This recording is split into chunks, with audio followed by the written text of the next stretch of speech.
এসো না। কি এমন গোপন কথা রে তোর যে বুড়ো ঠাম্মাকে একেবারে বাইরে নিয়ে এলি?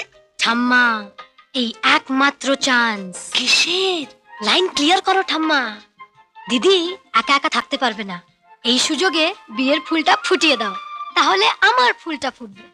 ওরে হতচ্ছাড়ি, বিয়ের ফুল ফোটাবি? কুড়ি এসে গেছে নাকি রে? এসে গেছে কি, ফুটবো ফুটবো হয়ে আছে। মরেছে। ফুলটি কোথায়? নামটা বল, দিদিকে একবার শুনিয়ে রাখি।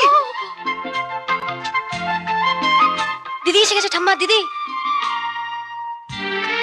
ট্যুর থেকে ফিরে সব বলবো। হ্যাঁ, গাড়িতে বসে বসে এখন দিদি কতবার যে বলবে, না গেলেই হতো মিলি, না গেলেই হতো। এই যে ম্যাডাম, এখানে দাঁড়িয়ে দাঁড়িয়ে ঠাম্মার সঙ্গে কি এত প্রাণের কথা হচ্ছে?